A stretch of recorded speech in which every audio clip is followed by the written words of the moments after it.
Let me ask you something. Have you ever picked up your phone just to check one thing and then looked up an hour later, wondering what just happened to my time? That was me every day. It felt like I was working, connected, busy, but at the end of each week, I had nothing to real to show for it. My goals were sleeping and my brain was foggy. My motivation was gone. Sound familiar? You are not alone. Today I'm going to show you how I reduced my online time by 90% while actually increasing my productivity, mental clarity, and income.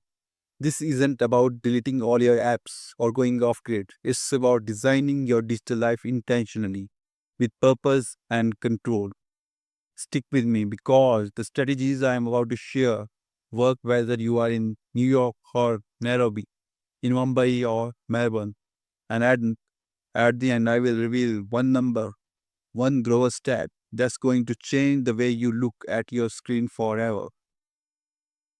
Moving with set the mission and brand promise. Welcome to the channel where we talk about digital psychology, behavioral design, and future ready productivity. If you ever felt overwhelmed, overstimulated, or just plain burned out by the internet, this video is going to give you the practical psychological strategies that actually work. We are not talking vague self-help. We are talking data-backed, neuroscience-informed, and globally tested methods that can reset your attention span and rebuild your life rhythm. If you value your time, you are going to love what's coming. Moving with the wake-up moment. Let's rewind. There was a point where I was online for 8 to 9 hours a day. That includes phone, laptop, endless browser tabs, apps, and doom scrolling. And here's the kicker for you. I still felt behind on the everything. I was living in a cycle of constant dopamine hits and zero deep focus. Then I read a stat that stopped me cold.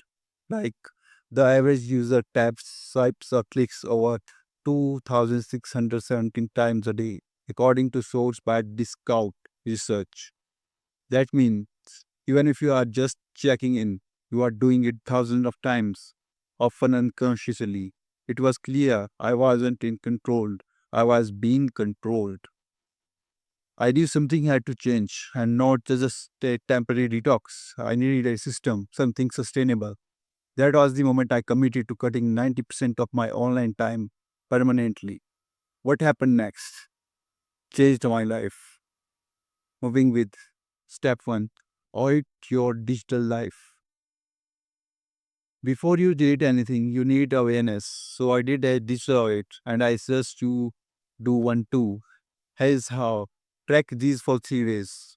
Time on social media platforms like of Instagram, Facebook, TikTok. Video consumption like of YouTube, Netflix, Reels. Messaging apps like of WhatsApp, Telegram, Slack. Email chats. Passive browsing like of Reddit, news, etc. Use tools like of screen time on iPhone, digital well-being on Android, rescue time on your computer. At the end of the 3 days, I looked at the data and realized 80% of my time online was totally reactive, not intentional, not creative, not income generating. This audit was a mirror. It showed me exactly what to fix and where to start cutting. Moving with the digital minimalism funnel. Now that I had the idea, I created what I know called the digital minimalism funnel. This is a three-stage system that helps you decide what to cut, what to keep, and what to elevate. Let's break it down. Stage 1. Delete or block the non-essentials. Remove the apps that offer no long-term ROI. TikTok gone, Facebook deactivated, Reddit uninstalled. Unsubscribe from 90% of promotional email lists. Used cold turkey blocker to stop access to distraction during deep work hours. This clears the noise. Think of it like spring cleaning your digital life. Stage 2. Contain the necessary. Not everything can be deleted. Some tools are needed, so I created boundaries. WhatsApp, 15 minutes twice a day only. Email checked at 12 p.m. and 5 p.m. only. YouTube loud only on Sundays or if I am learning. I also use Stay Focused and Freedom app to automate these rules. No need for willpower. Let the software do the discipline.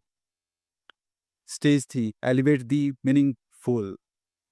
Here's where most people fail. They delete without replacing. I added back time for learning a language, long form BTD, journaling, deep creative work, phone free walks. You don't remove distraction to be bored. You remove it to become powerful. Moving with next one, the brain science. Now let's talk about the why. Why does this method actually work?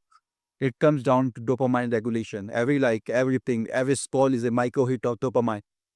Over time, this creates a tolerance. You need more stimulation just to feel okay. That's why boredom feels painful. That's why silence feels awkward. That's why rest feels guilty. By removing excessive digital input, your dopamine baseline resets. This is called a dopamine detox, and it helps you regain your ability to focus, enjoy stillness, and think clearly. According to a study from Cal Newport's lab, students who reduced phone use by 60% showed a 30% increase in working memory within 2 weeks. That's a cognitive upgrade without pills or caffeine. This is biohacking through subtraction. Moving with my global minimalist tech stack.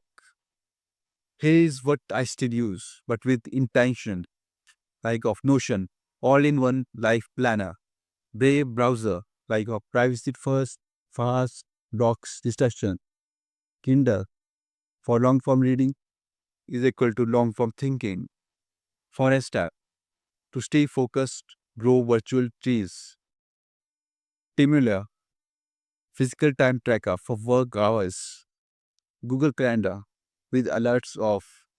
I also set 1 day a week, Sunday, to be a low tech or no tech day. No scrolling, no Slack, no brain fog, just clarity. Highly recommend you try this first. Moving with next one, real people, real results. Let's go beyond me. Ravi in India cut 4 hours a day from Instagram and launched his side business. Anna in Germany reduced news scrolling and saved 8 hours per week. She used that time to learn coding. Laila in Egypt removed TikTok and her gaze shot up by 20%. This works across continents, across professions, across income levels. Digital minimalism isn't luxury, it's survival, you can say. Moving with next one. Financial ROI of going minimal. Want the truth? Cutting 90% of my online time saved me $3,000 per year. Here's how. Fewer impulse Amazon buys. No unnecessary subscriptions. Better sleep results into less caffeine. Less exposure to ads results into smarter financial choices. And because I had more clarity, I started new income streams. Minimalism made me richer, literally. Want higher income and lower stress? Start by lowering your screen time. Moving in next month, how to start today. Here's what I want you to try. Starting today, morning rule for you would be no screens for the first hour after waking up. Night rule would be no screens 1 hour before sleep. Weekend detox, like of one screen free day per month.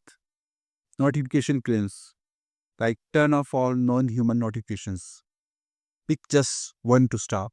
You will feel the mental shift in 48 hours. So final thoughts are here. Here is the truth most people avoid. You don't need more apps. You need fewer distractions. You don't need a new planner. You need a new relationship with time. The internet is not evil, but without boundaries, it will burn your focus to the ground. The average Gen Z user is projected to spend 22 to 27 years of life on a screen. What could you do with even half that time reclaimed? This is your moment. Don't just consume this content. Use it as a trigger to design your digital life on purpose. If this helped you, subscribe right now for weekly deep dives on focus, digital freedom, and productivity in the modern world. Drop a comment. What's your biggest distraction and what's your first step? This is not just about tech, it's about freedom, focus, and finding peace. I will see you in the next one.